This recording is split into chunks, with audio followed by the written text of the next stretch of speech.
Je n'ai pas de monnaie. Je n'ai pas de monnaie. S'il vous plaît, allez débrouillez-vous, allez chercher la monnaie ailleurs. Vous pensez que c'est la banque ici. Vous êtes venu ici pour qu'on fasse la monnaie. Il n'y a pas de monnaie. Vous voulez qu'on fasse comment? On crée la monnaie. On fait comment?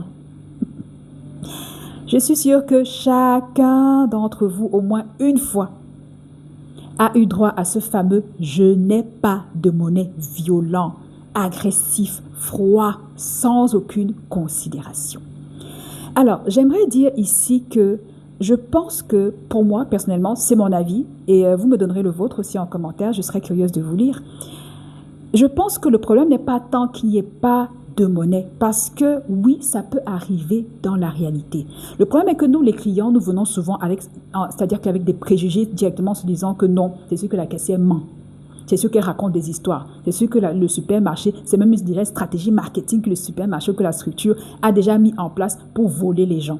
Il faudrait qu'on arrête aussi avec ce genre de préjugés. Ça peut être la vérité. Donc, à nous, clients, essayons d'accorder aussi parfois le bénéfice du doute quand la caissière nous dit qu'il n'y a pas de monnaie, parce que ça peut être vrai, il n'y a véritablement pas de monnaie. Donc, je pense que le problème, ce n'est pas tant dans le fait qu'il n'y ait pas de monnaie. Je pense que le problème, c'est la façon de dire le « je n'ai pas de monnaie ». Alors, déjà, je tiens à vous dire, il n'y a pas d'école de formation où on apprend aux caissières à le dire de cette façon, d'accord, sur un ton agressif, sur un ton violent, froid, je n'ai pas de monnaie, je n'ai pas de monnaie. Il n'y a aucune formation, en tout cas chez Culture Client, on n'apprend pas à dire le je n'ai pas de monnaie là de cette façon-là. Il faut pouvoir le dire avec empathie, avec considération pour le client. Ici, il faut, comment je vais dire ça, il faut déjà s'excuser. Les réflexes à développer, c'est très rapidement, c'est s'excuser, c'est expliquer brièvement la situation et puis c'est de trouver une solution rapidement.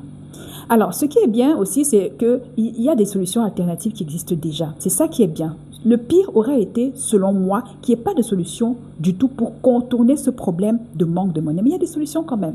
Et on fait avec. On ne va pas se mettre à accuser le système, à se fâcher. La structure, de toute façon, le supermarché ne va pas créer la monnaie là tout de suite. La caissière ne va pas créer la monnaie là tout de suite. Il y a un problème de monnaie, il faut trouver une solution et il y a déjà des solutions alternatives qui existent. Donc, ça, maintenant, je m'adresse aux caissières. La façon de le dire est très important, le ton que vous utilisez, le regard que vous avez pour envers le client. Toutes mes excuses, monsieur, toutes mes excuses, madame, je n'ai malheureusement pas de monnaie pour vous rembourser. Est-ce que vous pouvez faire un paiement mobile? Est-ce que, s'il vous plaît, vous pouvez avoir 100 francs pour que je puisse vous rembourser 500 francs?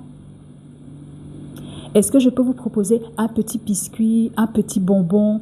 Alors, cette troisième option, je souris déjà parce qu'il y en a beaucoup qui n'aiment pas cette option-là. Il y en a qui vont me dire que oui, il y en a. Et je lis souvent de ces commentaires sur les réseaux sociaux. Je suis un enfant, pour que vous me proposez un bonbon, un chocolat. C'est vous qui encouragez les caries dentaires. Donc, vous voulez qu'on tombe malade. Vous voulez qu'on ait les caries dentaires. C'est déjà la vente forcée. Vous nous forcez à acheter des choses qu'on n'est pas venu acheter. C'est vrai.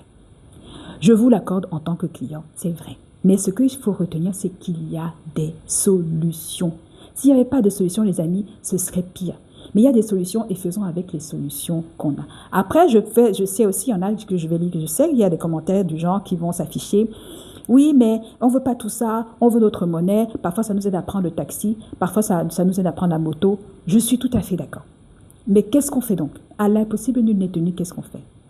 Au pire des cas, la caissière peut proposer, et je dis vraiment au pire des cas, la caissière peut proposer au client de patienter à côté jusqu'à ce que, et en mettant en prière aussi, parce que ça aussi, ce n'est pas sûr d'avance que le prochain client aura la monnaie pour pouvoir rembourser. Donc ça aussi, c'est une autre alternative, mais ça, c'est si le client a le temps.